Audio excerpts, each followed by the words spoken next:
김용민 브리핑.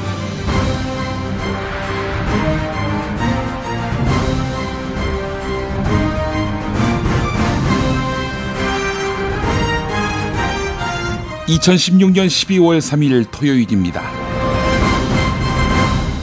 페이스북 친구 김정호님 글입니다.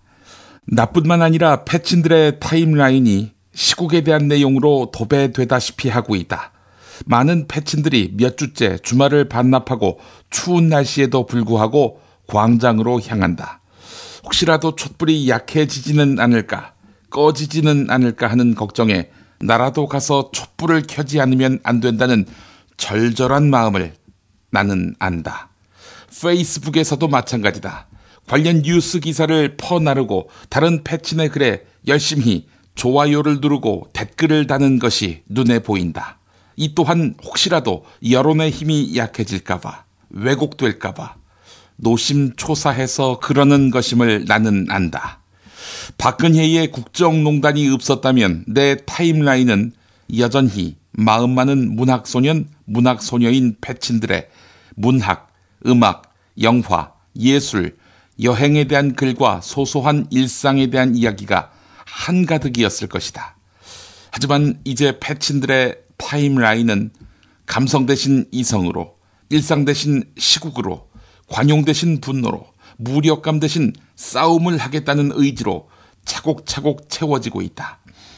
이 모든 것에는 젊은 세대에게 이런 세상을 물려준 것에 대한 미안함, 청춘의 시기에 피 흘리며 싸운 것이 모두 헛수고가 돼버린 것에 대한 분노, 1세기에 한 번 찾아올까 말까 한 근본적 변혁의 기회를 놓치면 안 된다는 절박감이 깔려 있음을 나는 안다. 저들의 총반격이 개시된 지금 한치 앞을 내다볼 수 없는 상황이지만 나는 결과를 낙관한다. 다양한 경우의 수를 냉철하게 분석한 끝에 나온 낙관이 아니다. 패친들 한 명 한 명의 가슴속에 있는 간절함이 모여 거대한 힘이 만들어지고 있음을 느끼기 때문이다. 중국의 오래된 격언 하나라의 불씨가 광야를 불사르다처럼 작은 촛불이 모이면 들불이 돼 모든 낡고 썩고 병든 것들을 활활 다 태워버리게 될 것이다. 그렇게 우리 모두 방화범이 되자.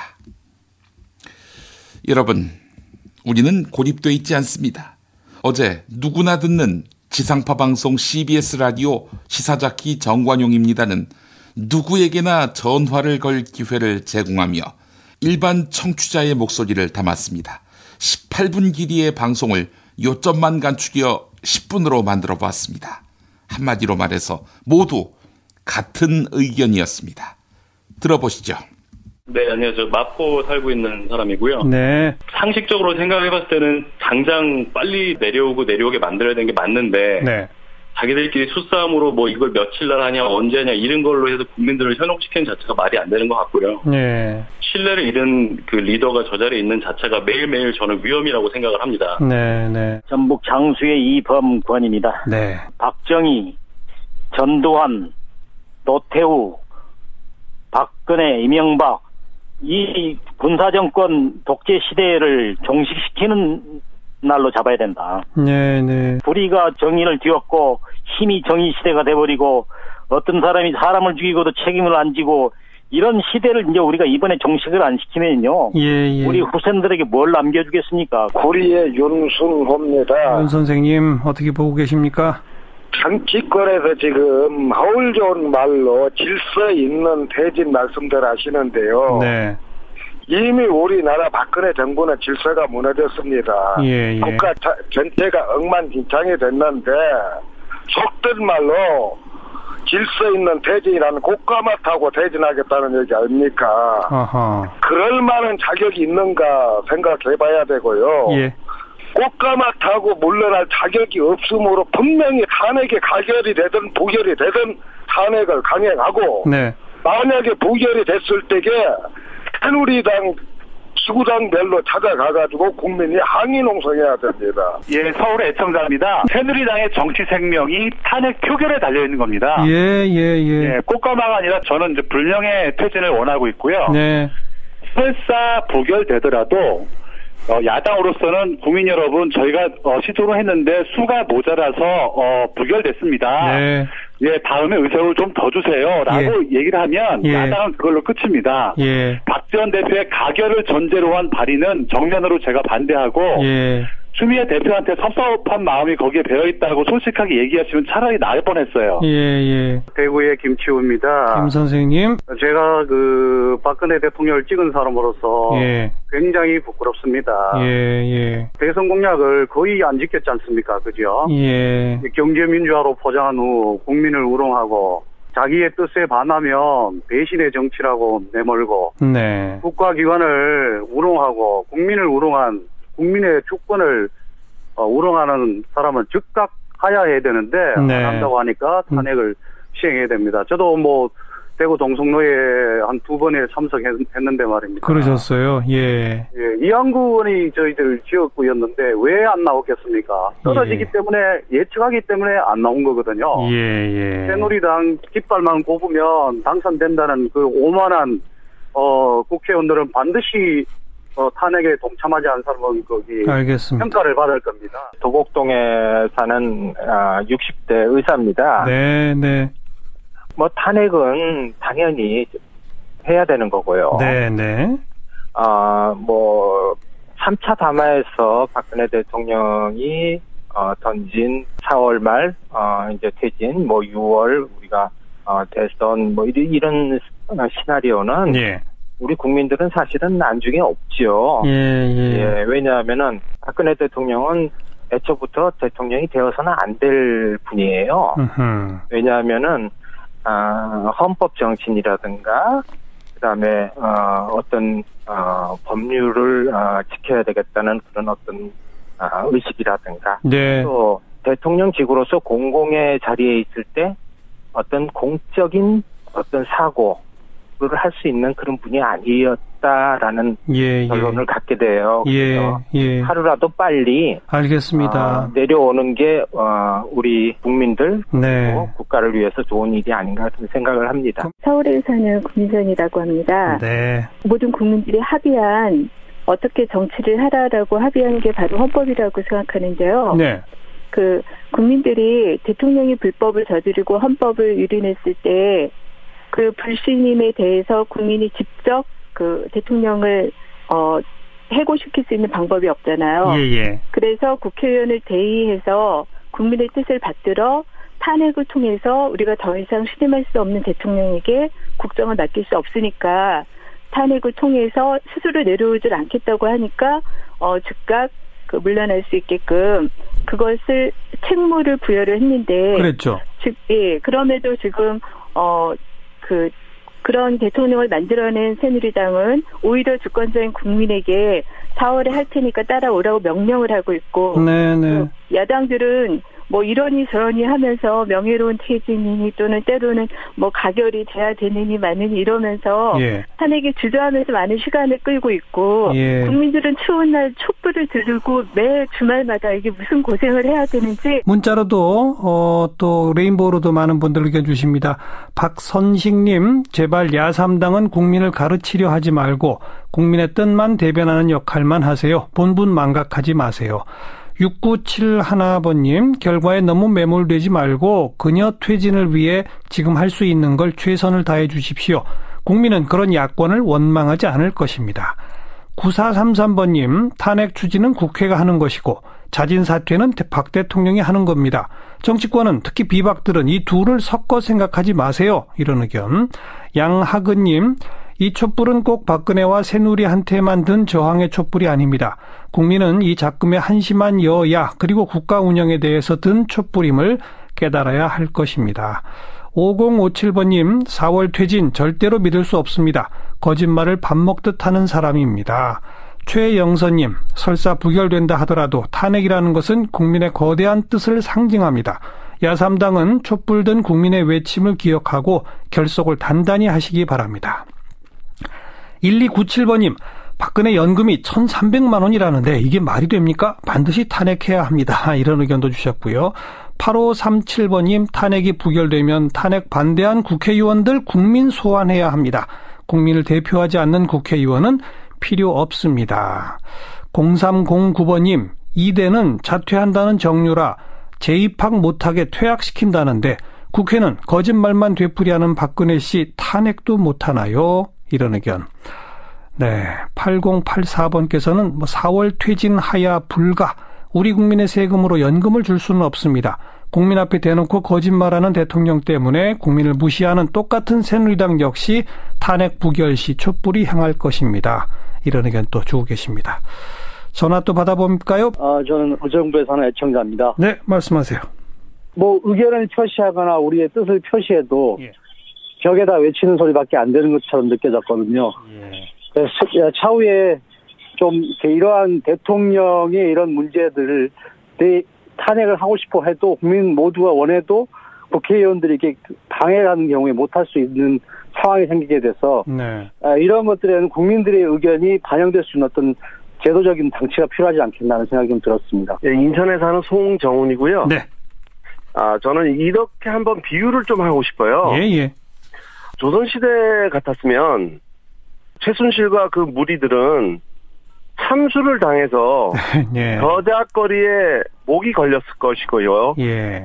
그 다음에 지금 박근혜 왕은 분명히 강화로 위배를 갔을 겁니다. 그리고 새로 된 왕이 정국이 안정된 다음에 그 강화에 있는 박근혜 왕한테 아마 사약을 내리는 걸로 아마 종결을 지었을 거예요. 그만큼 지금 우리나라는 너무나 가슴이 아픕니다. 이 국민이 무슨 죄가 있어서 이런 정말 참담함을 느껴야 되겠습니까? 저는 지금 전화하면서 울고 싶은 마음이 들어요.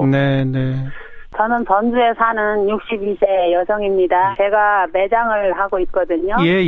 근데 주로 오시는 그 손님들이 하시는 말씀이 그 박근혜한테 연금, 단돈 1원도 가는 거 원치 않는다고 해요. 연금 얘기도 많이 하시죠. 그리고 너무나 그런 사람한테 이 나라를 맡기고 여태까지 이렇게 온 거에 대해서 모든 분마다 그런 말씀들을 하세요. 그러니까 어쨌든 빨리 탄핵이 이루어져서 어쨌든 빨리 그 헌법 기관에서 하시는 분들도 알겠습니다. 나라를 생각해서 빨리 끝내주셨으면 하는 바람에서 빨리 끝내달라. 대전에 이재훈이라고 합니다. 그 촛불 민심은 즉시 탄핵을 하고 대통령이 즉시 업무 중단을 요구하는 것이고 그 원로 모임에서 4월 사퇴를 건의를 한 것을 지금 새누리당이 받고 있죠. 친박이 받아서 즉시 그 3차 담화로 이거를 발표를 했는데 지금 이 비박이 이거를 그 유인구를 던진 거잖아요. 청와대에서. 그거를 지금 전국 주도권인 줄 알고 헛스윙을 한 겁니다. 이것이 그냥 이거를 치지 않고 그냥 흘려보냈으면 볼이 되는데 비박이 그걸 헛스윙하는 바람에 스트라이크가 됐어요. 그래서 이것이 촛불 민심에 고개 숙이고 사죄한 비박이 원로들의 그 의견을 받아들이고 촛불 민심을 외면했어요, 이번에. 그렇죠. 그래가지고 어떤 국회 그 탄핵 공조의 책임이 가장 크거든요. 이래서 좀 상황이 복잡하게 꼬였다. 이런 설명의 말씀으로까지 듣도록 합니다. 그래요. 우리 청취자분들 의견, 문자 의견 모두 다 간단합니다. 여론조사 결과 이런 걸 봐도 국민들은 즉각 퇴진, 또 그것을 실행할 수 있는 탄핵, 추진, 이걸 명령하고 있는데 4월 퇴진이니 뭐니 이거 가지고 머릿속 복잡하게 계산하는 데는 딱 한 군데 여의도밖에 없구나. 이런 생각 지울 수가 없군요.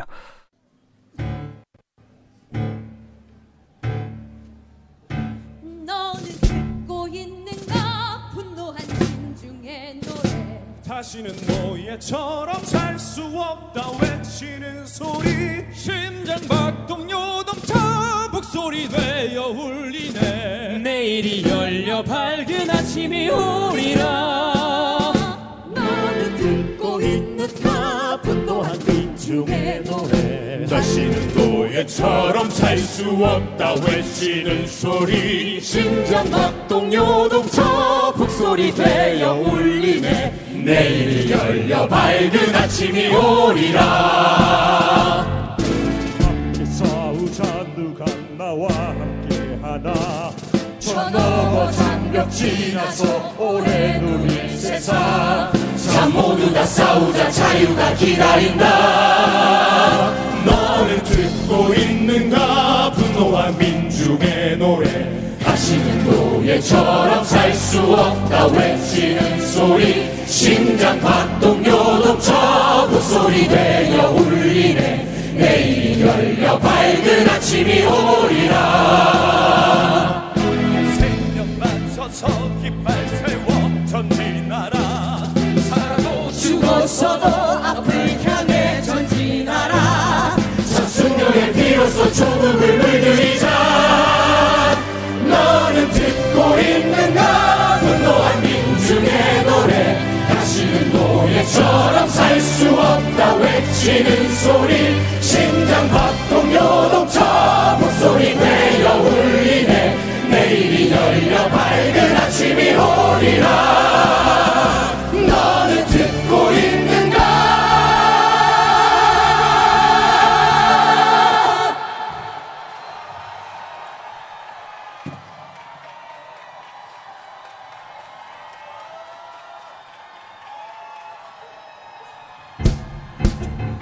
분노한 민중의 노래. 다시는 노예처럼 살 수 없다 외치는 소리. 심장 박동 요동쳐 목소리 되어 울리네. 내일이 열려 밝은 아침이 오리라.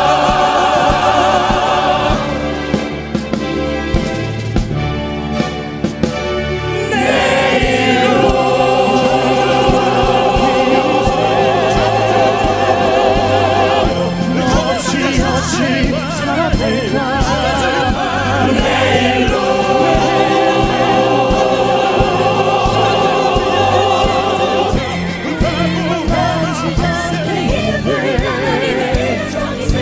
내일이 오면 신의 뜻한 바를 알게 되리라.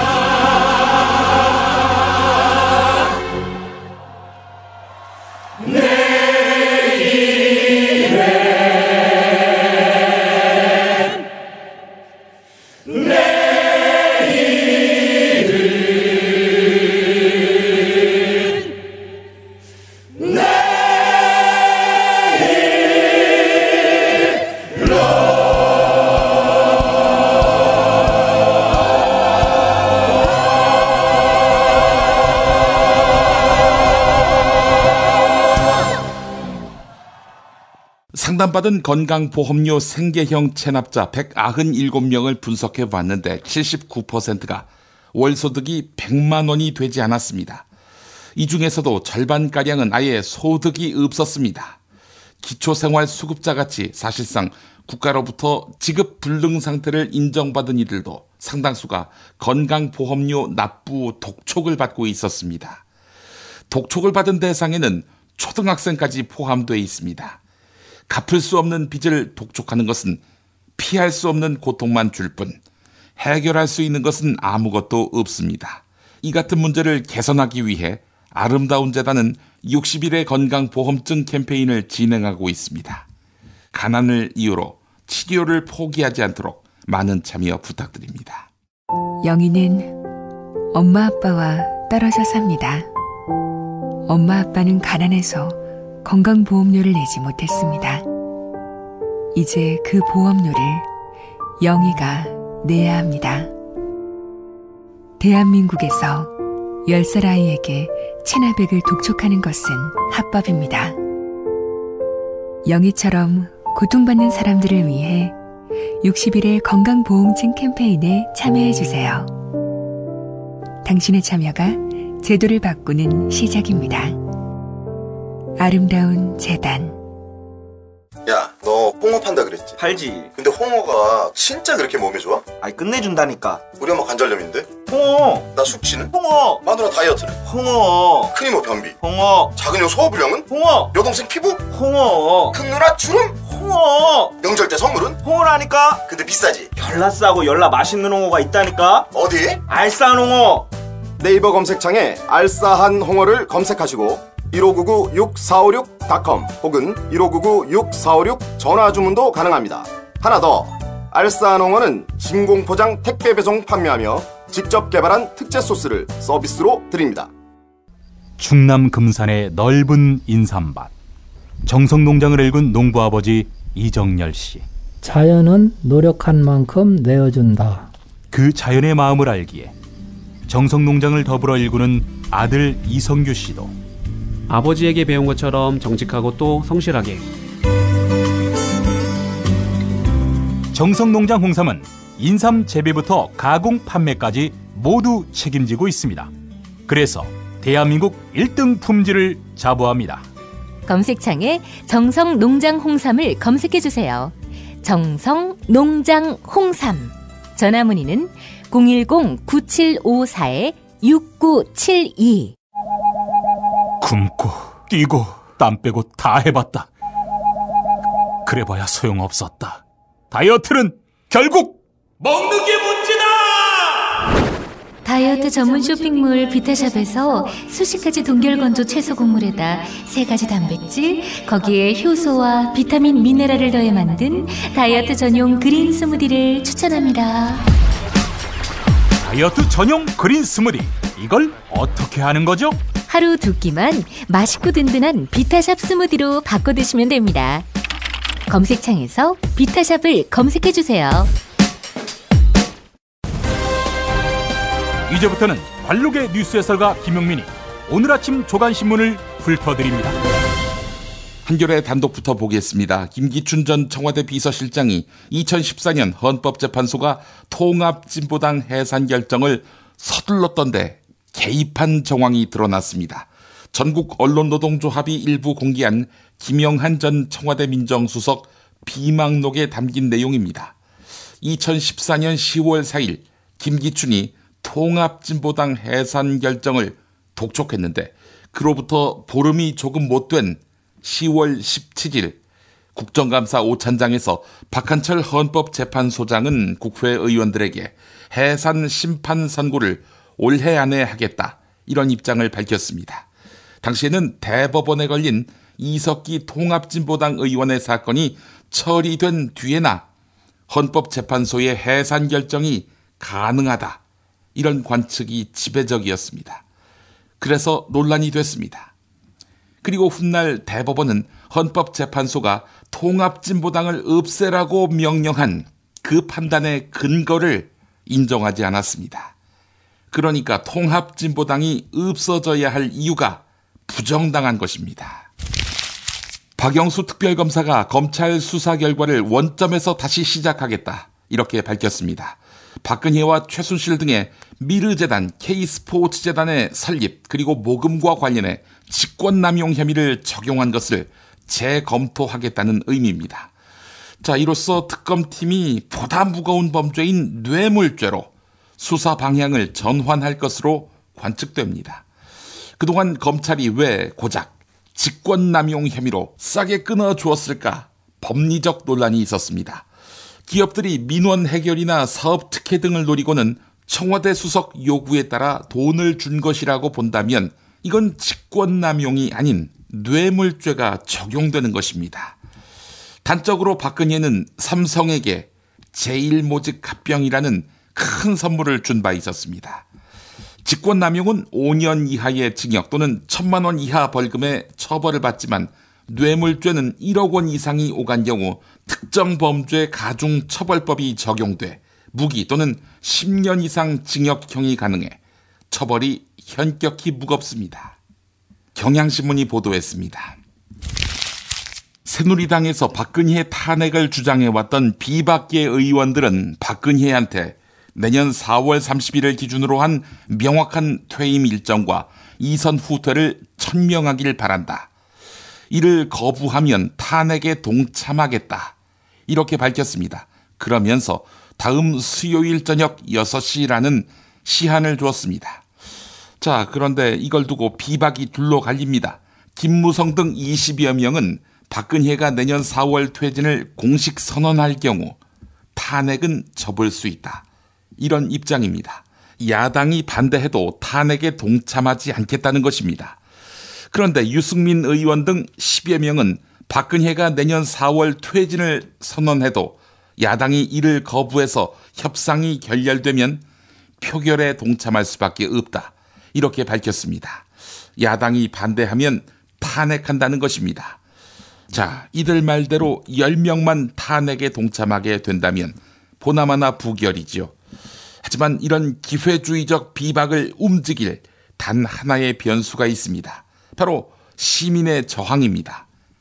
오늘 촛불이 시금석이 될 것입니다. 조선일보 보도였습니다. 박지원 국민의당 비상대책위원장은 어제와 그제 이틀 동안 휴대전화 문자 메시지만 2만여 통을 받았다고 합니다. 더불어민주당이 박근혜 탄핵안 표결을 주장하자 탄핵을 가결시키려면 새누리당 비박계를 설득해야 한다라면서 표결을 다음 금요일로 연기하자고 했다가 문자 테러를 당한 것입니다. 국민의당도 쑥대밭이 됐습니다. 서울 마포 중앙당사는 물론이고 소속 의원 38명의 사무실, 휴대전화에까지 항의가 폭주했습니다. 팩스와 이메일로도 항의 메시지가 쏟아졌습니다. 중앙당에 새누리당 이중대라는 피켓을 들고 시위하러 온 시민들도 있었습니다. 결국 국민의당은 백기를 들었습니다. 한편 국민의당 의원들 어젯밤 국회 본청 앞에서 새누리당 탄핵 참여를 촉구하는 촛불 집회를 가졌습니다. 조선일보가 보도했습니다. 조선일보가 이재명 성남시장의 바람을 최초로 다루었습니다. 각종 대선주자 조사에서 선두권을 치고 올라가고 있다며 말입니다. 이재명 시장이 했던 말 중에 이걸 인용했는데요.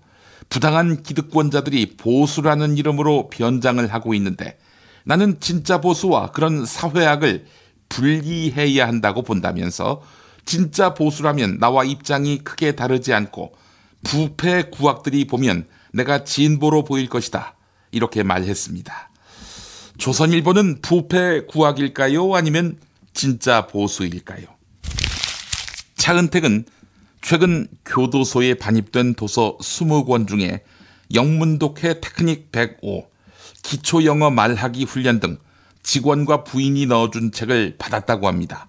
구치소에서 영어 공부에 몰두하고 있는 모양입니다. 최순실은 겨울 레이 등 의류 7종 16만 8,600원어치를 구치소 안에서 영치금으로 샀다고 합니다. 샴푸 등 생활용품 32종 14만 원어치도 구매했다고 합니다. 중앙일보가 보도했습니다. 사드의 한반도 배치에 따른 중국의 압박이 점점 강화되고 있습니다. 한류 프로그램의 통제와 중국인 단체 관광 제한에 이어서 사드 배치 부지를 제공한 롯데그룹 세무조사가 시작되자 외교 당국과 중국 진출업계에서는 우려했던 일이 벌어지고야 말았다라면서 긴장하는 분위기입니다. 밖에도 한국산 식품, 한국산 화장품에 대한 위생 검역이 강화되면서 통관이 거부되는 사례가 늘어났습니다. 또 이미 예정된 지방자치단체 사이의 교류와 문화경제협력 행사가 돌연 중단되거나 연기된 사례가 부지기수라고 합니다. 중앙일보가 보도했습니다. 한국일보 이희정 디지털 부문장의 칼럼 이제 그만 촛불을 끄라고요? 이 칼럼 소개합니다. 반격은 이미 시작됐다. 제 언어조차 갖지 못할 만큼 아둔해도 정치적 셈법에는 밝은 그분의 꼼수 담화가 신호탄이다. 한간의 설처럼 요지부동이던 친박들이 용퇴를 건의한다고 나섰을 때 이미 치밀한 작전이 세워져 있었을 모른다. 비선의 존재조차 몰랐다며 애써 선을 긋던 비박들도 얼른 자세를 바꾸었다. 언필칭 질서 있는 퇴진에는 자신의 정치적 생명 연장의 꿈만 오롯하다. 이런 혼란을 틈타 순수의 망령이 어김없이 등장했다. 조선일보는 어제자 사설에서 촛불 민심을 시위 세력으로 폄훼하고 대통령이 여당 뜻대로 4월 퇴진을 밝힌 뒤에도 시위가 계속된다면 순수한 시민들의 평화적 항의라고 보기 어렵다. 이렇게 단언했다. 이문열의 기고는 더 노골적이다. 그는 전원을 빌려서 촛불 시위의 정연한 질서를 북한의 아리랑 축전에서와 같은 거대한 집단 체조의 분위기로 몰고 보수를 향해 다시 너희 시대를 만들기를 주문했다. TV조선의 몇 건의 폭로기사와 매서운 꾸짖음이 결국 효용다한 허수아비, 즉 박근혜를 쳐내고 수구 재집권을 꾀하려는 것이었음을 무람없이 드러낸 것이다. 오만이 도를 넘었다. 탄핵이든 퇴진이든 심판을 끌어낸 건 그들이 아니다. 무력하던 언론들이 취재 경쟁에 나서고 눈치만 보던 검찰이 칼을 빼들게 한 것도 국민의 명령이었다. 세월호 7시간의 진실 규명 등 더 큰 난제들을 떠안은 특검이 겨우 첫 발을 뗐다. 새누리당과 재벌, 검찰, 국정원, 수구 언론 등 나라를 이 꼴로 만든 공범들 누구도 잘못을 인정하지도 합당한 단죄를 받지도 않았다. 그런데 이제 됐으니 광장을 떠나라고? 명심하자. 어둠은 제발로 물러나지 않는다. 다시는 과거로 돌이킬 수 없는 그런 변화를 만들기 위해 계속 촛불을 밝혀야 한다. 토요 스페셜로 함께하는 김용민 브리핑 토요일 1부 최동석 칼럼 김프로이드가 이어집니다. 미국 장사랑! 구렁이똥 이뻤다. 장이 살아야 내 몸이 산다. 배변 활동에 도움을 주는 건강기능식품입니다. 미궁 장사랑. 지금 검색창에 미궁 장사랑을 검색하세요. 정권 교체를 함께 염원하는 판촉물 쇼핑몰 네피알. 기념품, 답례품, 기왕이면 네피알로 인터넷 검색창에 입력하시거나 032-519-4800으로 전화하세요. 카카오톡 아이디는 네피알.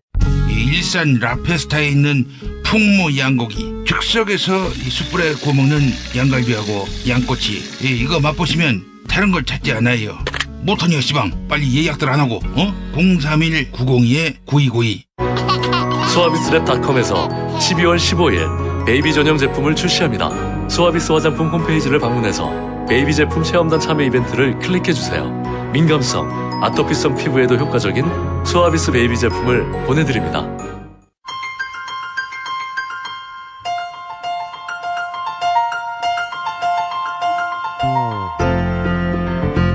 최동석 칼럼.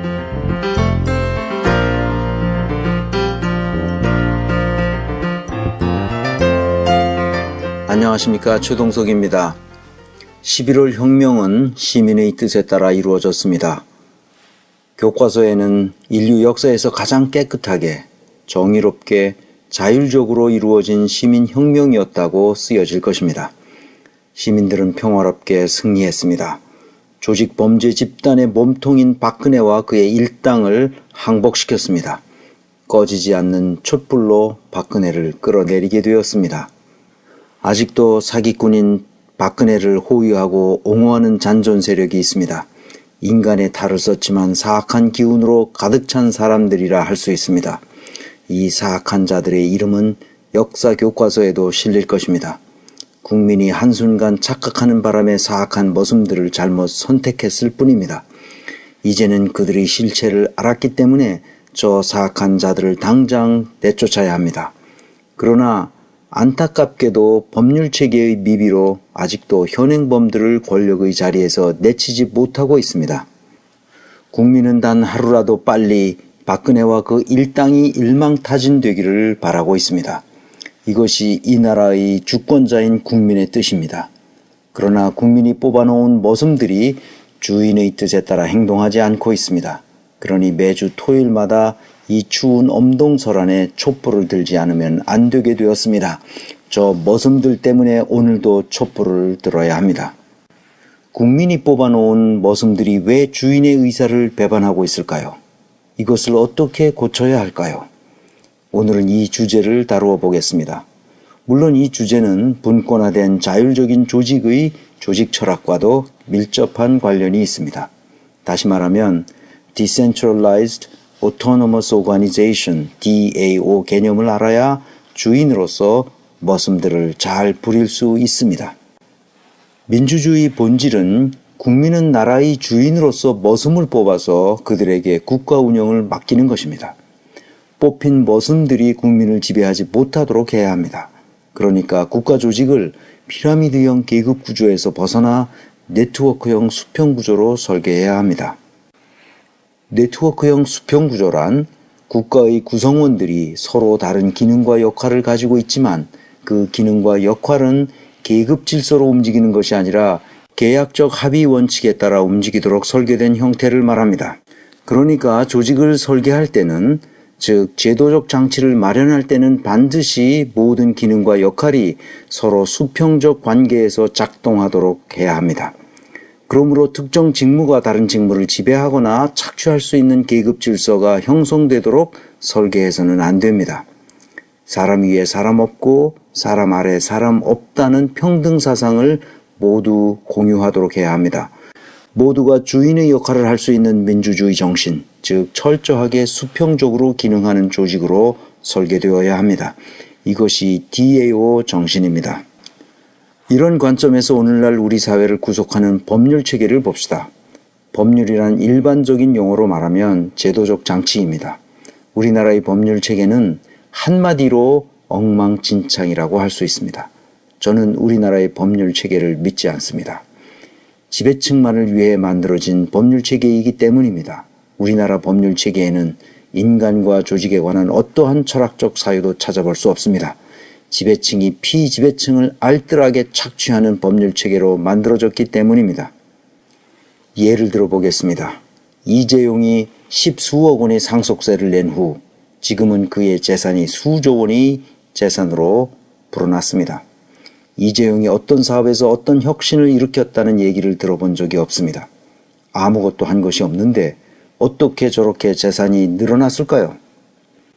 머슴들은 이제 이 현상을 국민에게 낱낱이 설명해야 합니다. 이제 최태민을 봅시다. 최태민의 가족은 끼니를 제대로 챙겨 먹을 수 없을 정도로 가난한 집안이었습니다. 그가 어떤 사업을 해서 어떤 혁신을 일으켰다는 얘기를 들어본 적이 없습니다. 그는 사기꾼임이 분명했습니다. 그의 딸들은 지금 수천억 원의 재산가라고 합니다. 언론 보도에 의하면 조 단위의 재산일 것으로 추정한다고도 했습니다. 한국의 가진 자들은 무슨 짓을 해도 법망을 빠져나간다는 사실은 명백해졌습니다. 이런 점에서 이재용과 최순실은 어떤 차이점이 있습니까? 이재용 사건과 최순실 사건은 사실상 같은 사건입니다. 사기꾼들이 법망을 빠져나가 국민을 우롱했다는 점에서 그렇습니다. 김기춘처럼 권력을 가진 자들을 봅시다. 현대사에서 가장 사악한 행위를 저지른 사람 중에 하나입니다. 대부분의 법률가들은 김기춘 사건을 보면서 반성하지 않습니다. 우리나라의 법률 체계를 근본적으로 뜯어고치려는 생각은 하지 않습니다. 법조계의 일부 법률가들은 이런 상황을 이용하여 어떻게 하면 기득권을 유지할 것인가 잔머리를 굴리고 있습니다. 법률 체계 때문에 나라 꼴이 이렇게 되었어도 진정한 의미의 법률적 반성과 성찰은 찾아보기 어렵습니다. 법률 지식으로 벌어먹고 사는 법률 기능인들은 국가 운영에 관한 해안은 고사하고 최소한의 조직론적 지식도 가지고 있지 않습니다. 그들이 나라를 이렇게 헬조선으로 만들었다고 해도 과언이 아닙니다. 법률가인 황교안을 보십시오. 서울역 플랫폼까지 관용차를 타고 가서 의전을 받는 저 파렴치한 행동을 보십시오. 그들이 정의를 말할 수 있겠습니까? 국회에 나와 답변하는 것을 보면 도저히 한 나라의 국무총리라고 할 수 있는 수준이 아닙니다. 매우 저열한 수준이죠. 우병우는 어떻습니까? DAO 조직 철학으로 연방정부를 운영하는 스위스의 법무장관 지모네타 조마루가는 법률가가 아닙니다. 그녀는 피아니스트이자 영문학을 공부한 사람입니다. 그러나 법무장관으로서 6년째 직무수행을 아주 잘하고 있습니다. 예술적 감각과 인문학적 상상력이 법률을 이끌고 있습니다. 우리나라도 이런 나라가 되어야 합니다. 조잡한 법률가들이 세상을 지배하면 헬조선이 될 수밖에 없습니다. 이제 국회로 들어가 봅시다. 의원들 중에 상당수가 법률가들입니다. 우리나라의 법률 체계를 만들어내는 사람들입니다. 국가 운영의 제도적 장치를 설계하는 사람들이죠. 2015년 한국행정연구원의 조사 결과를 보면 국민의 84.6%가 사실상 국회를 믿지 않는다는 통계가 나옵니다. 참담하죠. 국회의원들은 국민을 지배하는 기관이지 국민의 의사를 대의하는 기관이 더 이상 아닙니다. 왜 이렇게 되었을까요?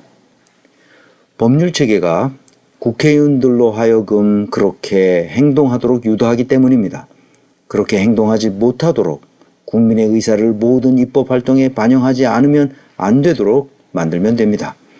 국민과 같은 수준에서 세상을 볼 수 있도록 간단한 몇 가지 제도적 장치를 실행하면 됩니다.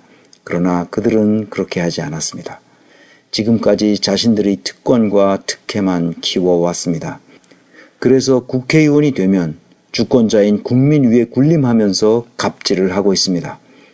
재벌 대기업들이 노동자들의 피를 빨아먹는 구조를 국회의원들 스스로 만들어 왔습니다. 이렇게 된 가장 큰 원인은 국가조직뿐만 아니라 기업과 심지어 시민단체까지 죄다 상명하복의 엄격한 계급 질서를 강화하도록 법률체계를 만들어 왔기 때문입니다. 다시 말하면 그들만의 기득권을 강화시켜 왔다는 것입니다. 진정한 민주주의 국가는 네트워크형 수평 구조로 설계되어 있습니다. 다른 말로 하면 경영이 민주화되어 있습니다. 경영이 민주화되면 될수록 생산성과 창의성이 향상됩니다. 분권화된 자율조직, 즉 DAO 조직 철학을 받아들인 국가와 기업은 높은 생산성과 창의성을 누리고 있습니다. 그러면 어떻게 해야 재벌이 노동자를 착취하고 머슴들이 주인에게 갑질을 하는 저 사악한 법률체계를 혁신할 것인지에 대해 살펴보겠습니다. 당연히 DAO 조직 철학으로 재설계해야 합니다. 오늘은 우선 큰 개념만 몇 가지 알아보겠습니다. 첫째, 가장 중요한 것은 인간에 대한 철학적 성찰입니다. 이 칼럼에서 지속적으로 강조해 왔습니다. 모든 국가 정책에서 인간의 존엄성을 확보하는 것입니다. 인간의 존엄성을 철저하게 보장하는 조직으로 설계되었을 때 국가 조직의 생산성과 창의성이 실질적으로 향상되기 때문입니다. 설사 생산성과 창의성이 향상되지 않는다 하더라도 국가는 인간의 존엄성을 존중하고 보호해야 합니다. 그러나 놀랍게도 인간이 존엄한 상태에 있을 때 가장 높은 생산성과 창의성이 발현됩니다. 이 사실은 모든 학문적 연구 결과가 증거하고 있습니다. 그래서 우리는 당연히 인간의 존엄성이 보장되는 법률체계, 즉 제도적 장치를 마련해야 합니다. 모든 인간은 자유와 평등의 가치를 마음껏 누릴 수 있는 독립된 자율적 주체로서 살아가도록 해야 한다는 말입니다. 둘째, 인간의 존엄성에 근거하여 헌법을 수정해야 합니다. 인간이 존엄하다는 것은 누차 강조합니다만 자유와 평등의 가치를 누릴 수 있는 독립된 자율적 주체로 살아갈 수 있는 상태를 말합니다. 헌법 제11조에는 모든 국민은 법 앞에 평등하다고 했고 사회적 특수계급의 제도는 인정되지 아니하며 어떠한 형태로도 이를 창설할 수 없다고 규정했습니다. 그럼에도 우리 현실에는 인간의 존엄성, 즉 인간이 반드시 누려야 할 자유와 평등의 가치가 사라졌습니다. 지배계급의 부자들은 좋은 교육을 받을 수 있지만 가난한 사람들은 좋은 교육을 꿈도 꿀 수 없습니다. 부자들은 좋은 치료를 받고 안티에이징 시술을 받으면서 행복한 노년을 꿈꿀 수 있지만 가난한 사람들은 자살에 내몰립니다. 노인층의 빈곤율과 자살률은 세계 최고 수준입니다. 법률가들과 국회는 이 슬픈 현상을 전혀 치유하지 못하고 있습니다. 인간의 존엄성이 파괴되고 있음에도 이것을 제도적 장치로 고치지 못하고 있다는 말입니다. 현실에서 실천되지 않는 헌법 규정이 도대체 무슨 소용이 있습니까? 근본적으로 뜯어고쳐야 합니다. 셋째, 간접민주주의에서 직접민주주의로 나아가야 합니다. 놀라운 것은 우리 헌법이 국민을 진정한 주권자로 온전히 인정하고 있지 않다는 사실입니다. 우리 헌법 제1조 2항에는 대한민국의 주권은 국민에게 있고 모든 권력은 국민으로부터 나온다고 되어 있습니다. 국민이 진정으로 주권자라면 우리나라의 법률 체계를 주권자인 국민이 스스로 만들고 자신들이 살아가는 세계를 스스로 설계할 수 있어야 합니다.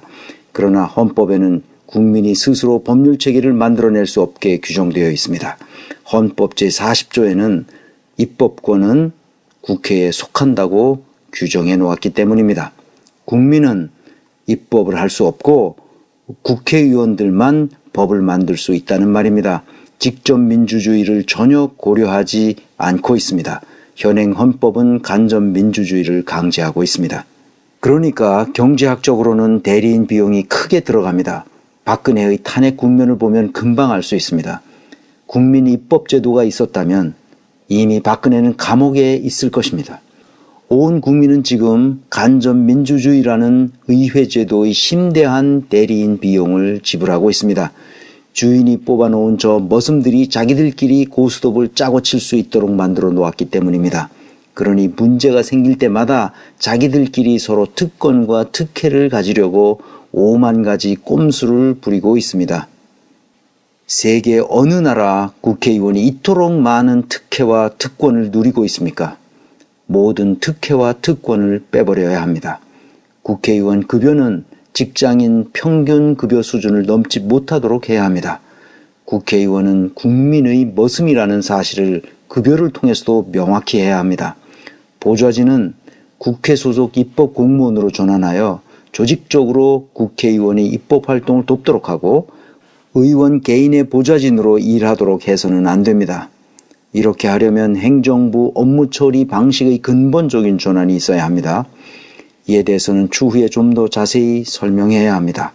우리나라 행정 업무는 사실상 복마전에 가깝기 때문에 너무나 할 말이 많습니다. 오늘은 정치판에 대해서만 언급하겠습니다. 국회의원들은 워낙 큰 특혜와 특권을 가지고 있기 때문에 그 자리를 계속 유지하기 위해 국민의 의사를 무시하고 자기들끼리 스크럼을 짭니다.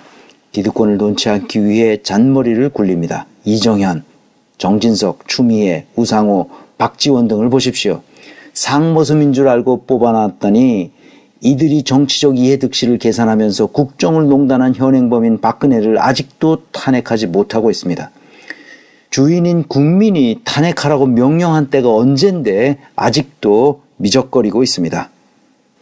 머슴들에게 감히 이런 짓을 하지 못하도록 하려면 국민이 직접 법률을 제정하고 개정할 수 있는 권한을 가지면 됩니다. 이것을 직접 민주주의라고 합니다. 우리는 이미 국회의원들의 행태를 통해 간접 민주주의 폐해를 수없이 겪었습니다. 의회 민주주의를 어느 정도 제약할 필요가 있습니다. 국민이 법률을 직접 제정하고 개정할 수 있는 권한인 국민 입법권을 가지는 것은 주권자로서 당연합니다. 국민이 주인이기 때문입니다. 헌법도 법률이므로 언제든지 국민의 대다수 의사에 따라 개정할 수 있어야 합니다. 국회의원 입법이라도 국민의 의사에 합치하지 않으면 국민청원권을 통해 무력화시킬 수 있어야 합니다.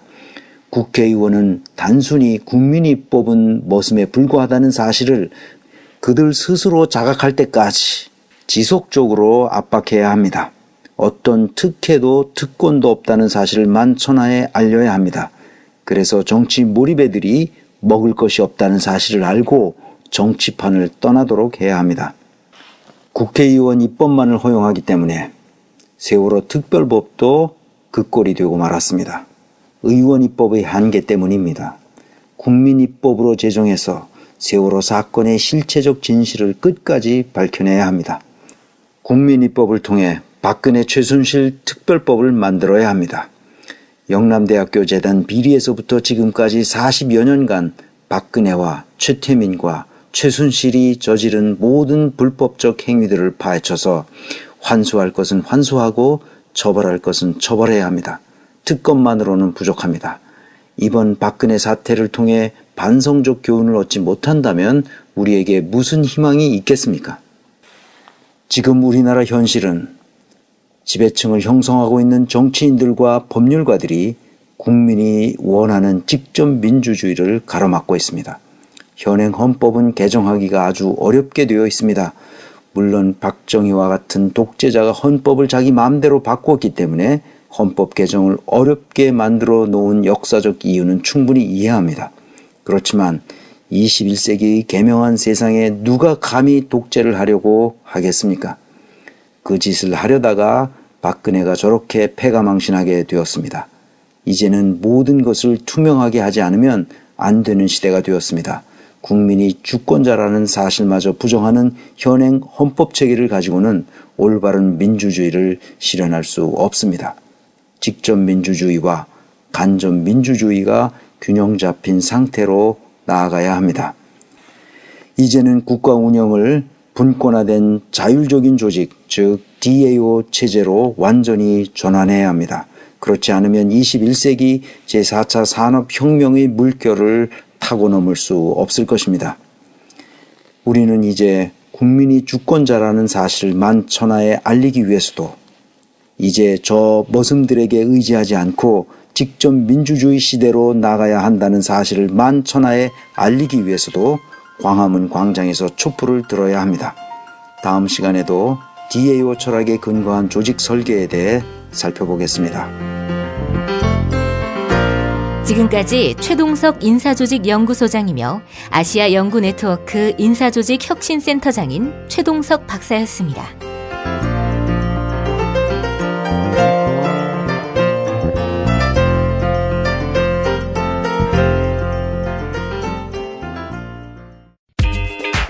자기야, 매트리스 고르기 너무 힘들어. 대한민국 최초 매트리스 멀티샵 매트리스엠 몰라? 전 세계 최고 브랜드 정품만 취급해. 매트리스 살 때는 꼭 매트리스엠으로 오세요. 야, 딴지마켓 좀 봐봐. 이담채 김치 게시판 지금 보고 있어? 왜요? 뭐가 문제 있나요?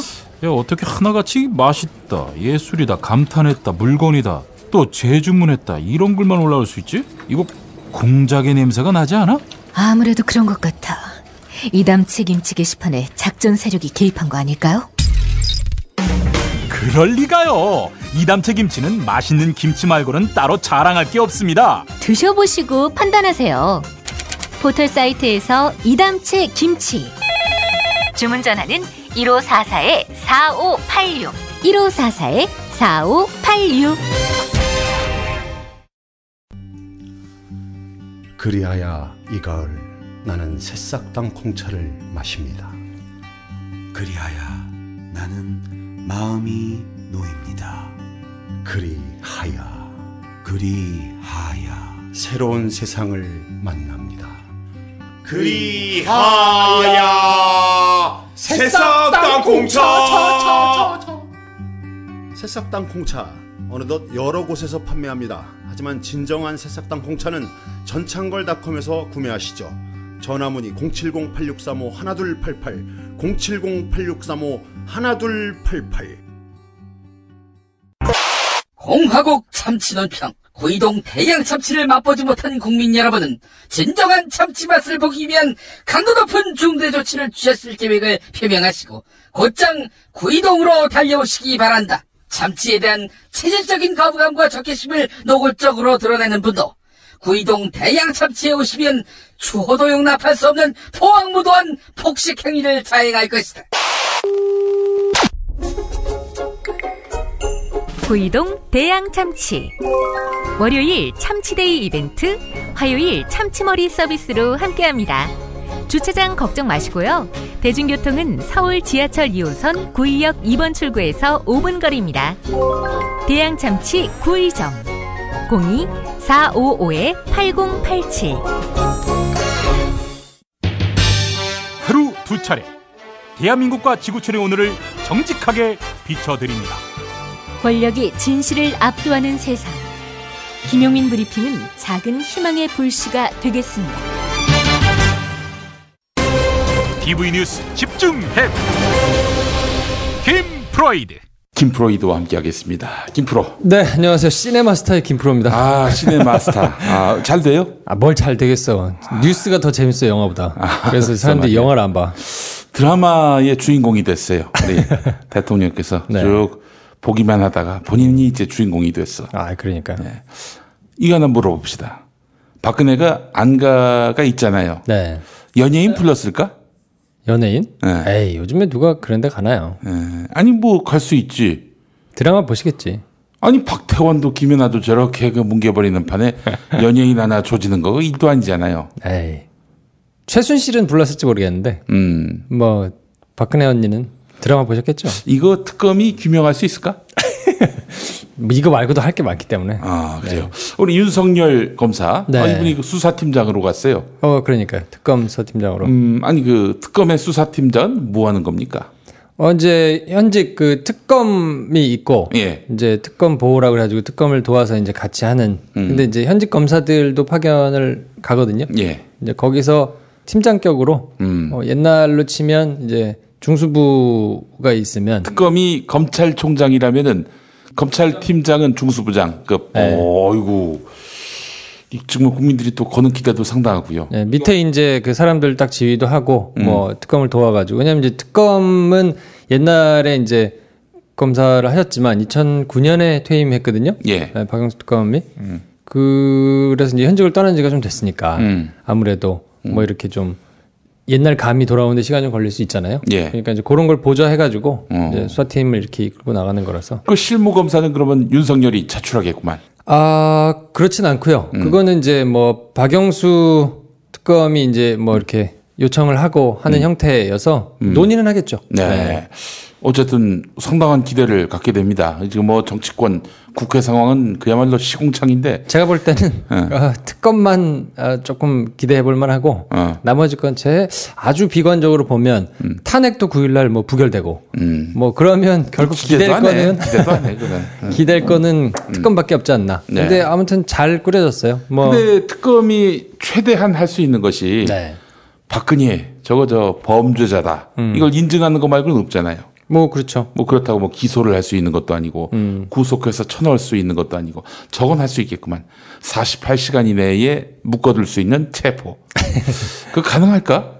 근데 그 카드까지는 안 쓴다고 봅니다, 저는. 최대한 예우해서 하고 결과가 무서우면 되는 거니까요. 아마 그렇게 생각할 가능성이 높아요. 지금 네. 있는 사람들의 면면상 막 이렇게 뭐 쇼잉을 해가지고 뭐 대통령을 잡아오고 막 이런 것보다는 최대한 수사 과정에서는 예우를 갖추되 결과가 무섭게 나오면 된다. 네. 이렇게 생각할 가능성이 높다고 봐요.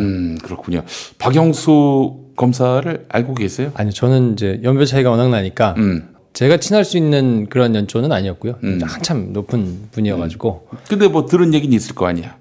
일단 뭐 수사를 열심히 한 분이고 문제가 됐던 게 뭐 우병우하고도 가깝다, 최재경하고도 가깝다 이제 이런 걸로 문제가 됐는데 가까울 수밖에 없어요. 왜냐하면 특수통에서 이렇게 쭉 있는 사람이기 때문에 예. 뭐 특수수사를 계속 한 사람이고 중수부장까지 한 사람이니까 후배들로 다 친할 수밖에 없죠. 네. 그러면 공안 출신인 황교안하고는 안 친하겠구만. 뭐 거기하고는 아주 식구처럼 친하진 않죠. 옛날에는 DJ 정부 들어서기 전까지만 해도 검찰에서 그 기수에서 똘똘하다. 저 친구 잘한다. 그러면 공안으로 데려갔어요. 공안이 잘 나가는 곳이었으니까. 그렇지. 근데 이제 DJ 정부 들어서면서 공안이 이제 공안 수사로 저게 못 보면서 그러니까 공안 수사가 과거에 시국 사건에서 뭐 빨갱이 만들어내고 민주화 운동 인사 탄압하고 그러니까 완전히 찬밥이 된 거 아니야. 그렇죠. DJ 정부 들어서 옛날에는 그렇죠. 정권하고 맥을 같이 해가지고 수사를 이렇게 굉장히 좀 주목받는 수사, 뭔가 위에서 좋아하는 수사 이런 거를 하면 이제 아무래도 보훈 인사도 받고 뭐 밀고 끌고 이런 게 있었기 때문에. 공안 검사들의 그 자부심이 나는 1등이야. 검찰 내부에서도 엘리트야, 잘 나가는 거야, 사람이야. 이런 거에 대한 자부심이 있는 거거든요. 근데 이제 그게 바뀌었어요. 특수로.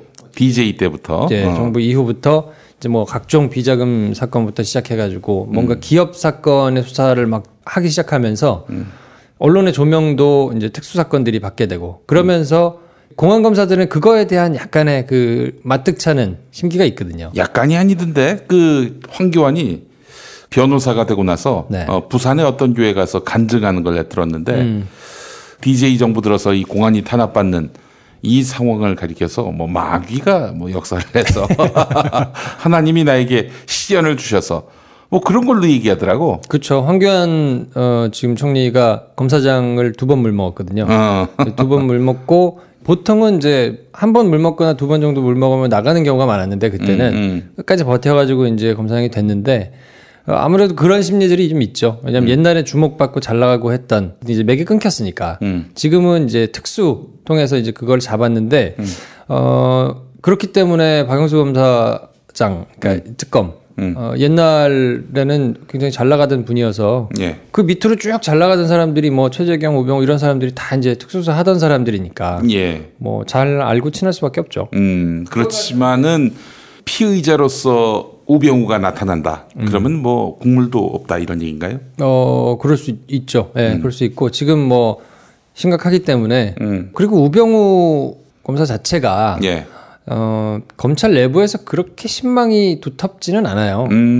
검찰에서도 내부에서도 적이 많아요. 아니 그런데 뭐 일전에 그 잘 나갈 때는 내가 우병우 라인이 하던 씹새끼들이 많았잖아요. 많죠. 아니 그러니까 자기 후배 살뜰하게 챙기고 자기가 모시는 상관한테는 살뜰하게 잘하는데 후배들 입장에서는 돌봄을 받는 후배들은 당연히 절대 충성을 하겠죠. 근데 그렇지 않은 사람들은 너무 심하게 하기 때문에 안 좋아하는 사람들이 좀 있고 선배들도 잘하니까 좋아하긴 하는데 그건 약간 두 가지인 것 같아요. 잘하면 그냥 좋아하는 사람들도 있고 잘해도 제가 별로 평판이 좋지 않고 마뜩찮게 생각하는 선배들이 있을 수 있거든요. 그러니까 박영수 검사 특검이 어떻게 생각을 하고 있는지는 모르겠는데 근데 제가 걱정하는 거는 증거들이 별로 그렇게 우병우 관련해서는 확보된 게 많이 없단 말이에요. 그래서 과연 특검이 수사를 정말 잘 치고 나가가지고 할 수 있을까 조금 걱정되기는 해요. 그래도 있는 증거는 제대로 파헤쳐서 있는 증거 별로 없다니까. 있는 증거가 별로 없어. 별로 없어요. 그리고 그 옛날에 사진 찍히기 전까지는 수사를 제대로 안 했어요. 내부에서. 지금은 이제 그 사진 찍히고 난 다음에 무슨 사진? 우병우 팔짱 낀 사진. 그렇지. 그거 찍히기 전까지는 거의 뭐 본인 계좌 추적도 안 했는데요, 뭐. 그래서 거의 없다가 그 사진이 찍히고 나서 김수남 총장이 이제 대로한 다음에 그 다음에 이제 원래 있던 수사팀은 거의 해체되다시피 했고 이제 특별수사본부로 넘어와가지고 하는데 그때 막 부랴부랴 모아가지고 뭐 청와대 가서도 받아왔잖아요. 근데 이미 제출 형식이었기 때문에 얘기되는 그리고 필요한 자료들을 안 줬어요, 거의 다. 그래도 이런 피의자는 많이 만났을 거 아니에요. 윤석열이든 박영수든. 그러니까 제가 걱정하는 부분이 그거예요. 특수수사는 절차가 있단 말이에요. 성공하는 특수수사는 내사를 정말 빡세게 해서 기초공사를 단단하게 해놓을수록 모든 걸 싹 다 가져와가지고 증거를 가지고 있어야 거기서 가지쳐서 이렇게 나간단 말이죠.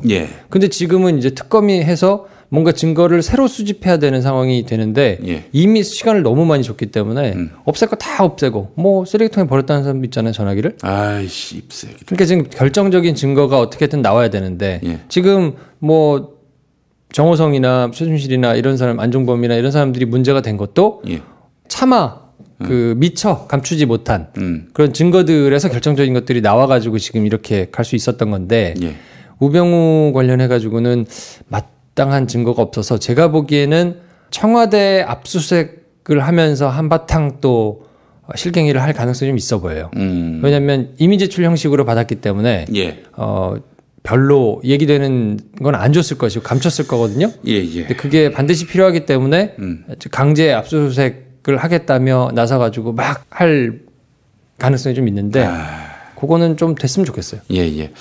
그 정호성 전화 녹취 파일 이거 어떻게 된 거예요? 검찰이 부인하기는 했는데 뭐 그 보셨어? SNS에 돌았던 찌라시. 아예 없는 얘기일까 싶기는 한데 조금 뭐 초가 쳐졌다고 이제 안 좋은 말로는 하기도 하는데 그런 비스무리한 거 아닐까 싶은데요. 저도 뭐 내용을 들어보지는 못했기 때문에. 그 검찰은 뭐 이건 피의사실 공표기 때문에 못 간다. 그렇죠. 재판 중에는 깔 수 있어도 이 수사 중에는 못 간다 이러고 있는 거 아니에요. 뭐 그렇죠. 지금은 어쨌든 불법이니까. 근데 내가 봐도 야 이게 대통령인가 싶더라고. 그 찌라시가 맞다면은. 그럼에도 불구하고 안 물러나요. 대단합니다. 대단한 멘탈이에요. 저런 멘탈이 지금까지 대한민국을 주도해 왔다는 거 아니에요. 뭐 실력으로 뭐 도덕성으로 이런 걸로 해서 이 나라의 지도력을 확보한 것이 아니라 저런 그야말로 깡통 멘탈.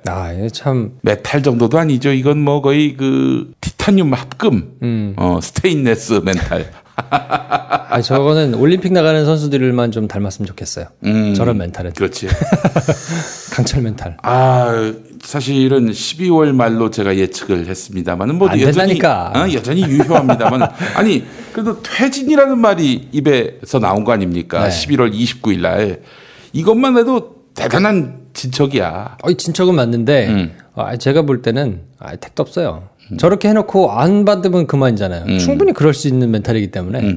일단 뭐 4월 말 퇴진에 대해서는 뭐 레토릭이 나오겠지. 여기서 주춤하면 그때 가가지고 뭉개고 대충 넘어가겠다. 뭐 이런 생각인 거죠. 네, 그러니까 중요한 거는 뭐냐면 그래 4월 말 그만두되 지금부터는 직무정지를 해야지. 그러니까 어쨌든 탄핵은 탄핵대로 가고 뭐 돼야 되는데 이게 한치 앞을 내다볼 수가 없어가지고 어떻게 될지 모르겠네요. 지난주에 이제 김용민 브리핑 특히 이제 저녁에 그 방송되는 거 있잖아요. 한 2번 엎었어. 요즘에 시사 프로그램들은 아주 그냥 괴롭겠어요. 죽겠어 아주 진짜.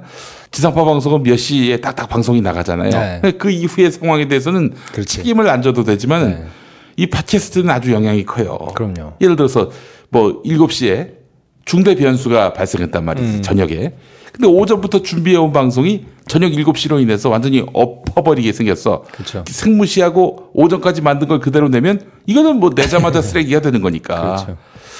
그렇죠. 그런 참 어려움들이 있습니다. 요즘에 진짜 힘드시겠어요. 예. 그러니까 예전에 그 석간신문 만들었던 사람들의 고충을 이제 알겠더라고. 그렇죠.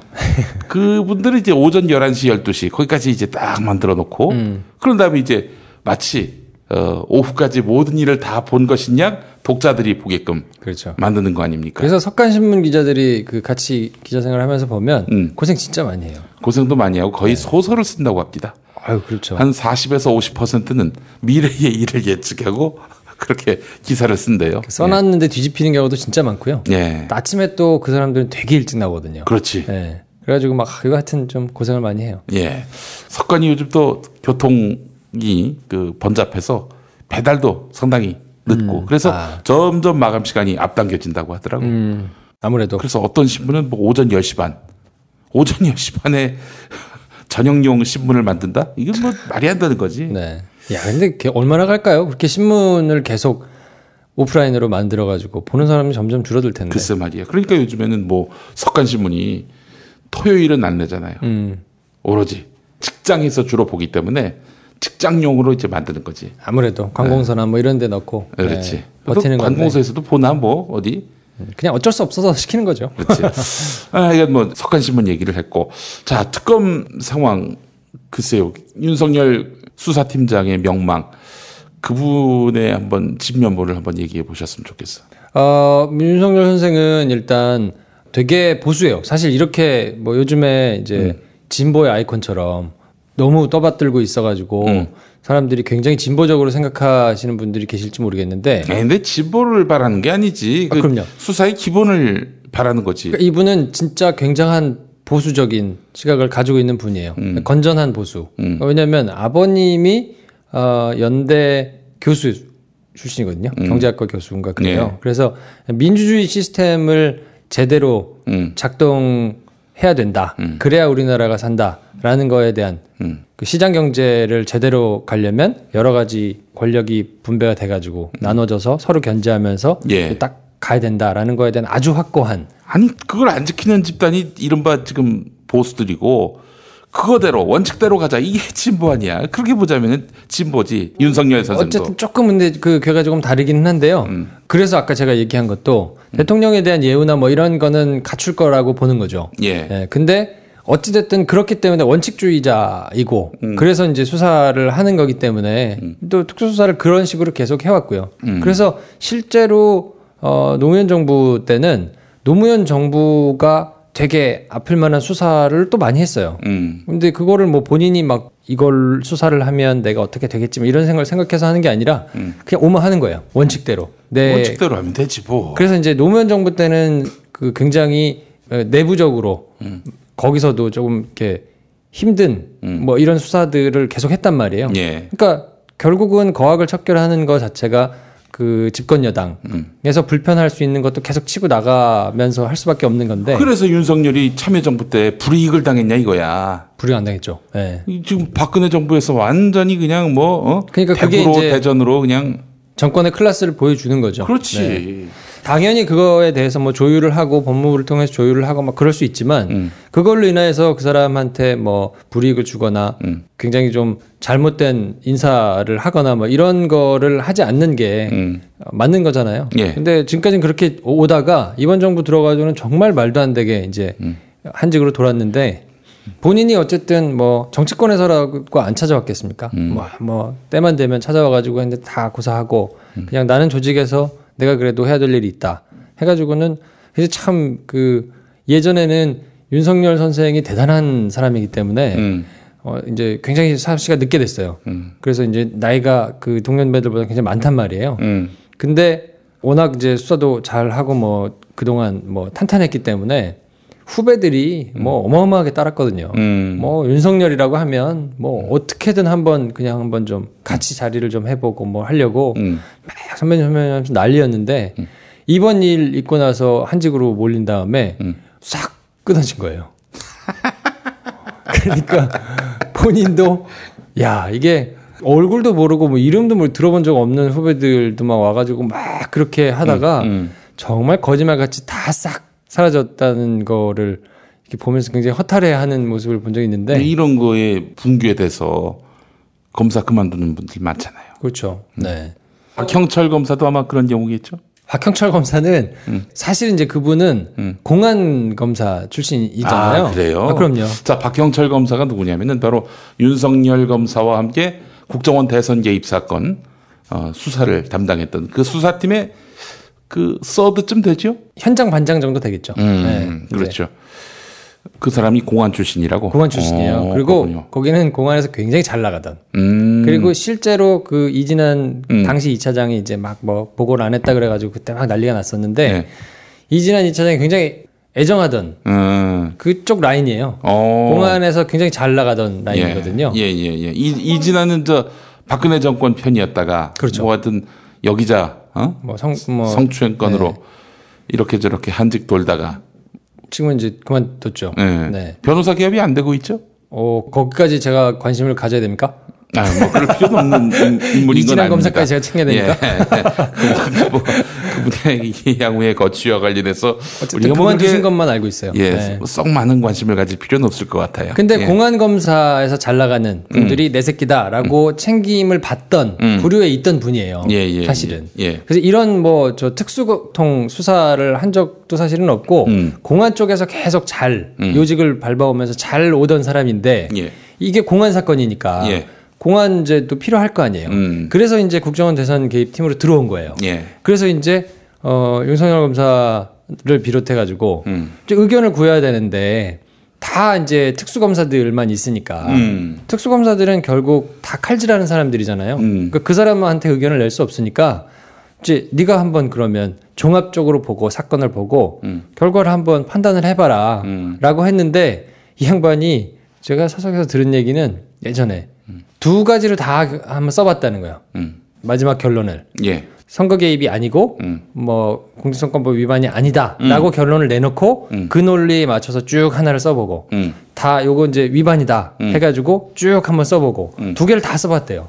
근데 위반이 아니다라고 결론을 내려놓고 쓰니까 안 나오더라는 거예요. 안 써지더라는 거예요. 아무리 써도 논리적으로 앞뒤가 말이 안 맞아서 쓸 수가 없어가지고 아니 이거를 안 써지는 걸 어떻게 맞춰서 쓸 수가 없지 않느냐 라면서 본인이 이제 했다가 대박을 맞은 거거든요. 그러니까 사실 이분 같은 경우는 뭐 억울하다는 표현이 좀 그렇기는 한데 계속 공안 엘리트로 잘 커오다가 이번 수사 한번 잘못해가지고 그냥 바로 옷을 벗은 상황이어서 근데 사실은 본인이 맞는 수사를 제대로 하다가 한 거니까 한동안 되게 힘들어하고 그랬었어요. 건강식품의 지존 전복을 택한다면 100% 완도에서 잡은 와우 전복. 네이버에서 와우 전복을 찾으세요. 010-2443-0818 포르투갈 정통의 레시피로 만드는 에그타르트. 달콤함 그 이상의 감동. 타르트팜 킨텍스점. 일산 전 지역 배달 단체 주문은 수도권 가능. 문의전화 031-923-2995 검색창에 타르트팜 킨텍스점. 한우 사고를 집어넣고 24시간 팔팔 끓인 곰탕. 연지연 곰탕. 어린이부터 노인까지 누구나 좋아하는 건강식 연지연 곰탕. 택배로 신청하시려면 010-7252-1114. 지금 여러분께서는 김프로의 김프로이도와 함께하고 계십니다.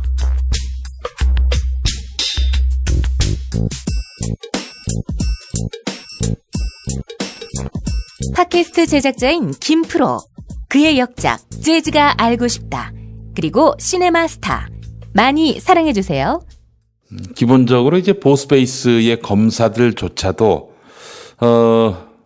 박근혜 정권 들어서 아주 이거 뭐 진짜 말도 안 되는 이런 분위기 속에서 철퇴를 맞은 그런 경우군요. 그렇죠. 왜냐하면 이제 다른 그 검사들 같은 경우에는 증거 관계를 정확하게 보지 않고 진술을 보지 않고 그냥 한 발짝 뒤로 물러서 가지고 뭐 훈수를 두면서 얘기는 할 수는 있어도 이렇게 박형철 검사처럼 직접 자기가 조사 다 하고 증거도 다 가지고 있고 뭐 이제 자기 이름으로 책임을 져야 되는 상황이 되면 그 대충 할 수 없거든요. 예. 그래서 했는데 이건 누가 봐도 말이 안 되는 거라 뭐 자기 이름을 걸고 하는 수사니까 제대로 수사했다는 것 때문에 불이익을 당한 거니까.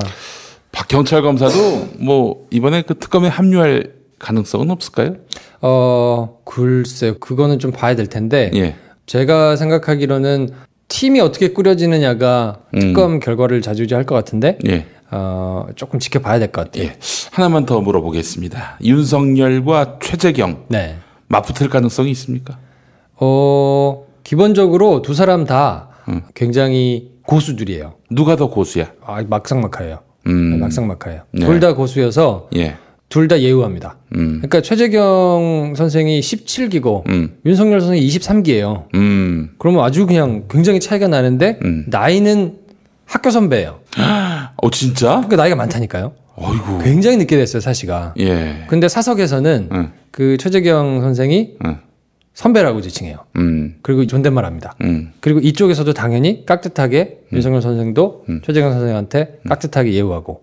그러니까 이제 서로 같이 예우를 이제 하는 차원이어서 예. 막 이렇게 험하게 하지 않고 이제 본인들이 느끼기에, 그러니까 바깥에서 보거나 제3자가 보기에는 야, 두 사람이 되게 젠틀하고 친하게 하는구나라고 느낄 거예요, 아마. 모든 일이 진행이 돼도. 예. 내부적으로는 이쪽에서 칼을 한번 휘둘러도 바깥으로는 전혀 티가 안 나게. 근데 우병우 선생은 그렇지 않거든요.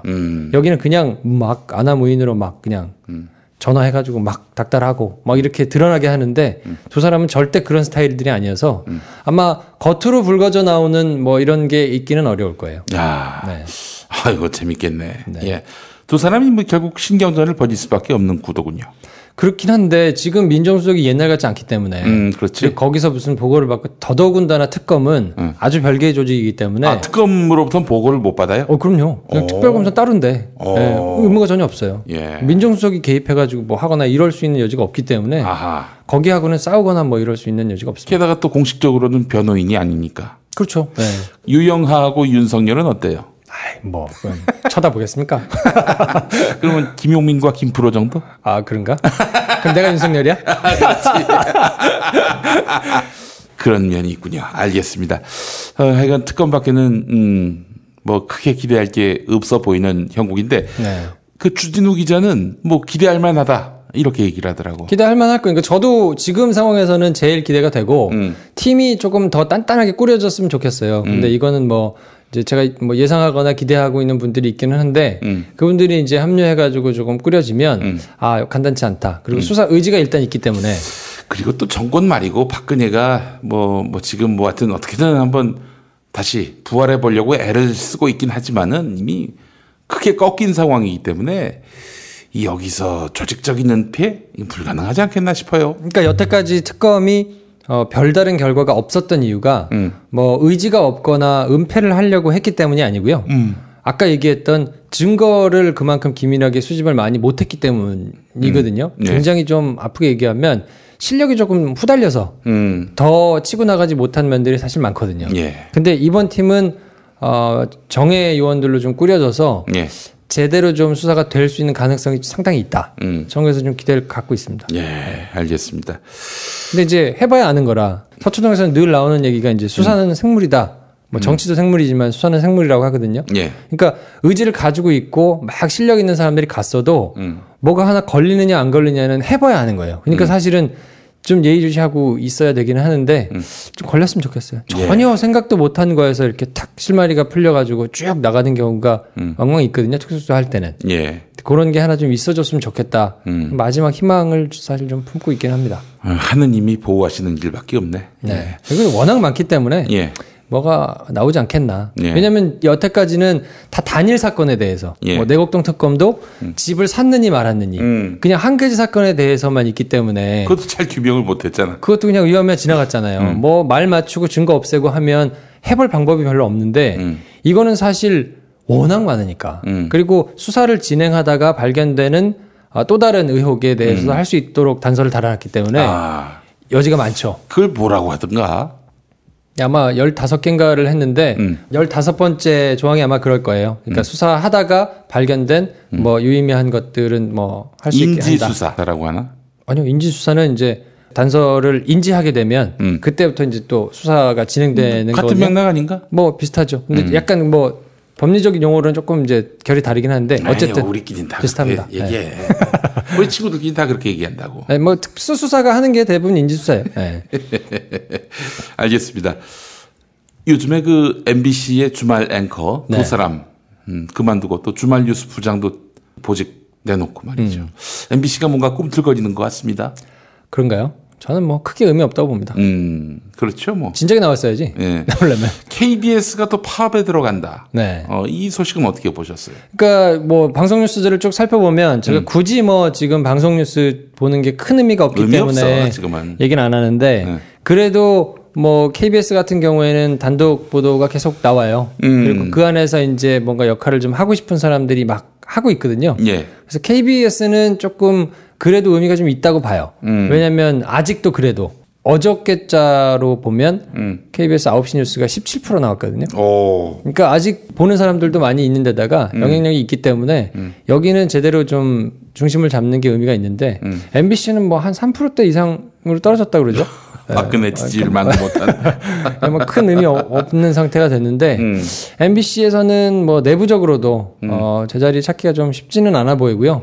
뉴스도 보면 지금 이 최순실 게이트 관련해가지고 다루는 숫자도 제일 적고 정말 의미 없는 보도들이 많이 나가요. 청와대 해명 위주로 계속 지금 하고 있기 때문에 진짜 여기 멘탈도 대단해. 아니 여기야말로 올인을 했는데 뭐 퇴로가 있어야지. 어? 그러니까요. 근데 KBS는 이제 암약하고 있는 사람들이 좀 있고 참 제가 KBS의 프로그램에 하나 나갔습니다. 어떤 거요? 시사 인문학으로 무슨 파일럿 프로그램을 한다는 거예요.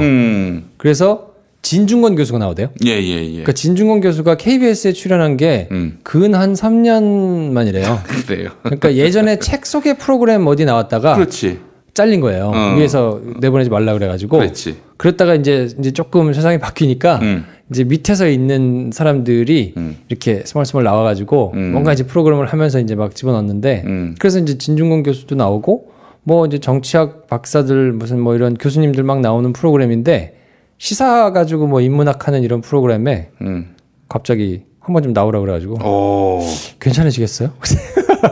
그래서 하여튼 뭐 나갔다 왔습니다. 재밌는 경우를 했네. 예. 12월 11일 역사저널 그날 하는 그 시간에 1TV 밤 9시 40분 그 시간에 합니다. 김프로로 나와요?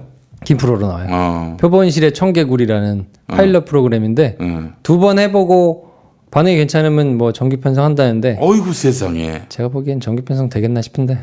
이게 출연료는 좀 짭짤하고. 아직 못 받았는데요.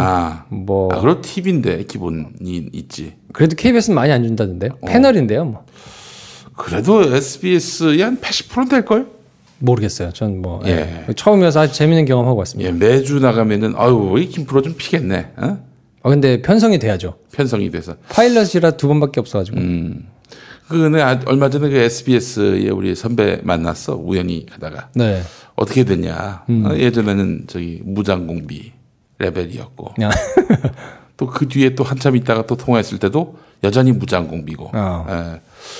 지금은 이제 과거처럼 완고하게 에이 이게 아니라 네. 좀 두고 보자. 뭐 이런 분위기가 좀 있다는 거예요. 박근혜 대통령이 탄핵되고 나면 그러면 조금 이제 여지가 생길 수도 있다. 전 그렇게 봅니다. 직무정지. 네. 직무정지도 안 되고 확실히 탄핵이 돼서 내려오시고 나면 그러면 김용민 선생이 이렇게 라디오 패널 뭐 이런 거에 이제 등판할 날이 조금 오지 않겠나. 그건 너무 당연한 얘기를 왜 하지? 안 될 수도 있어, 이 사람아. 안 될 수도 있어. 알겠습니다. 이거 하나 물어봅시다. 박근혜가 지금 어떻게든 한번 회생해 보려고 기를 쓰고 있잖아요. 네. 조중동을 비롯한 보수 언론들. 지금 완전히 벌거벗겨 놓고 패고 있잖아요. 이 기조가 바뀔까? 이제 바뀔 때가 됐다고 봅니다. 왜냐면, 지금 이제 박근혜는 어차피 죽은 목숨이라고 이제 생각하는 것 같아요. 그러니까 박근혜를 다시 뭐 띄워준다든지 이런 일은 없지만. 그런 일은 없지만, 뭐 문재인 대표로 위시되는 야당에서 정권을 잡는 거는 마뜩치 않거든요. 그거는 경계해야 될 일이기 때문에 야당을 까기 시작하면서 여당의 대우를 뭔가 이렇게 잘 정비하는 기조로 이제 틀 때쯤이 됐죠. 종편을 비롯해서 이제 신문들은 야당을 막 까기 시작하면서 그렇게 갈 때가 이제 시작된다고 보는데 제가 보기에는 다음 주 내로 박 대통령이 그러면 나 4월에 퇴진할게 라고 받고 그러면서 9일 날 탄핵이 만약에 어그러진다면 그러면 논조가 확 바뀔 우려가 좀 있어 보여요. 야 4월 퇴진한대잖아. 그럼 받아줘야지. 그때까지 뭐 대선을 그러면 후딱후딱 하자는 얘기야? 잘 그다음 할 사람도 찾아봐야지. 문재인만 좋을 거 아니야? 이런 식으로 나올 테고. 그렇죠. 그렇게 이제 정리가 확 되면서 뭔가 이제 조금이라도 촛불 집회 지금은 평화적이고 사람 많이 온다고 칭찬하지만 거기서 나오는 조그만한 이제 돌발 행동이나 이런 것도 이제 부추겨서 뭐 그만해라, 그만하자, 국회에다 넘겨가지고 정리하도록 하고 생업으로 돌아가자 이런 얘기 이제 또 할 거예요 아마. 또 국회에 넘기자고 해놓고 야당이 세게 나오면은 야당을 조지고. 그렇죠. 네. 이제 그렇게 가는 타이밍을 너무 많이 봐서 말이지. 뭐 특별히 지금 프로가 신통하다 이렇게 생각이 들진 않아요. 그러니까 맨날 반복하던 거라서요. 네. 국민들이 사실 그런 기만적인 보도 이런 것들에 또 야마가 돌아 있는 상태 아닙니까? 네. 예. 그러니까 저는 그렇게 해서 반응은 안 할 수 있다고 봐요. 사람들이 촛불 숫자도 좀 줄어들고 뭐 그렇게 크게 반응 안 하면서 무관심하게 지나가는 것처럼 보일 수는 있다고 보는데 그게 반드시 표심으로 드러날 거라고 봐요. 왜냐하면 너무 바닥을 찍었기 때문에 지금 그 사람들은 됐다. 뭐 민심이 돌아섰다. 라면서 촛불이 줄었다. 그렇죠. 박수 치다가 나중에 아마 된통 뒤통수를 맞게 될 거라고 봅니다. 총선 때처럼. 그렇죠. 총선 때처럼. 그래서 제가 늘 얘기하는 게 시간은 우리 편이다. 네. 그러니까 지금 박근혜가 개기고 저렇게 지랄 발광을 해서 정권을 연장하려고 애를 쓰면 쓸수록 결국에는 집권 가능성은 바닥으로 치닫게 돼 있다. 네. 예. 저는 그런 생각이 들고요. 그렇지만은 전 또 이런 생각도 듭니다. 촛불이 기왕의 혁명의 어떤 그 의도가 서려 있는 이 촛불인데 이 촛불이 쉽게 가라앉겠는가. 물론 매주 100만, 200만 이렇게 나오긴 쉽지 않겠지만은 그러나 상상도 못할 그런 인파들, 이 부감으로 잡았을 때 꽉 찬 부감들, 이거는 뭐 저는 정권이 내려오는 그날까지 계속될 수 있을 거라고 봅니다. 뭐 그럴까요? 그거는 저는 이제 현실적으로 보자면 좀 줄어들 수는 있을 것 같거든요.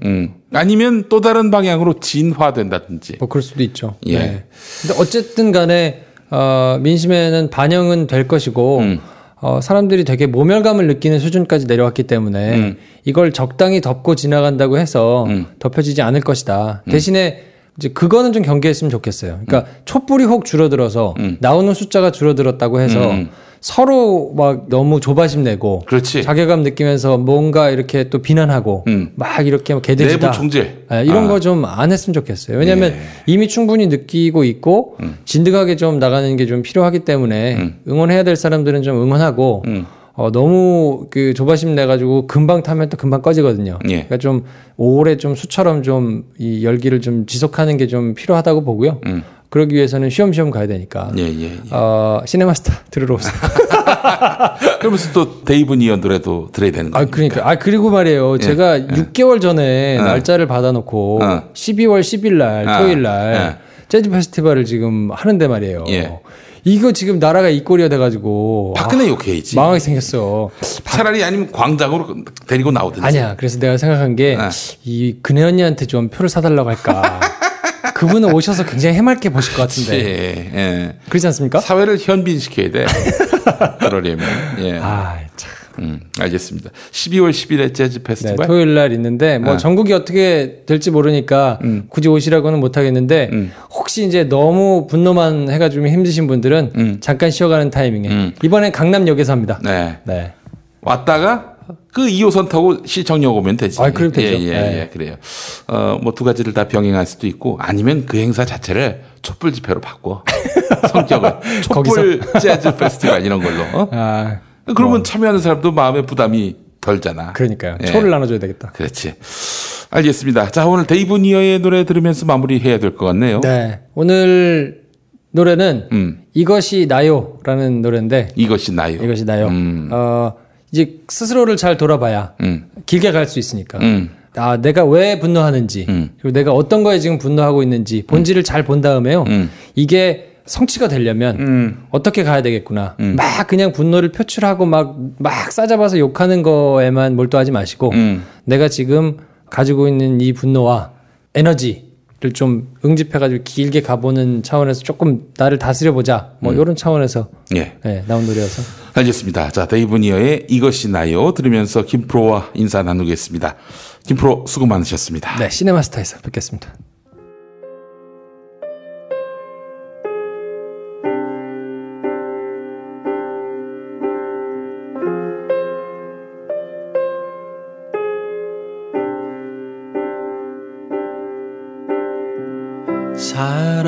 사랑하는데 닿지 못하오 그리운데도 가지 못하오 이것이 나요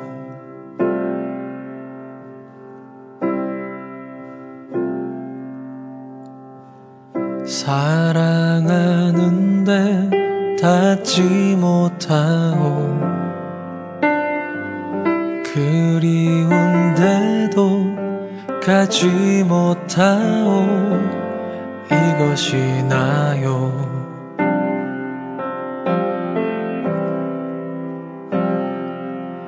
끝없이 아플 것만 같소 이 아픔 멈추지 않을 거요 다가서면 멀어지는 그대 그대 그대 그댄 먼 곳에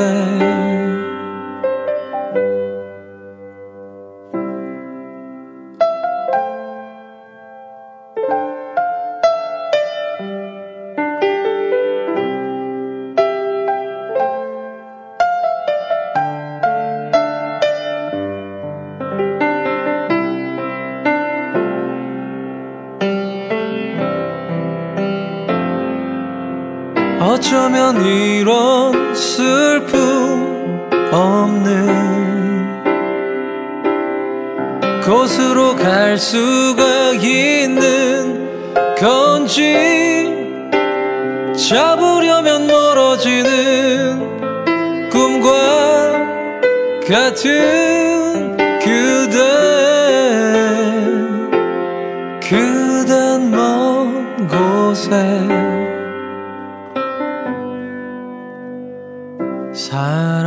사랑하는데 닿지 못하오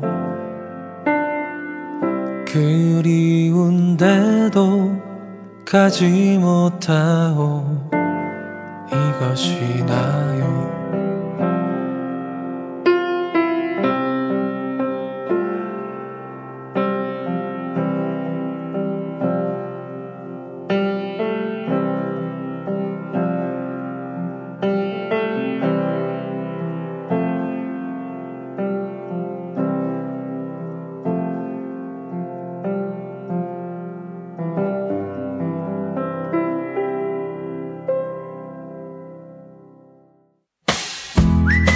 브리핑과 함께한 시간 어떠셨어요?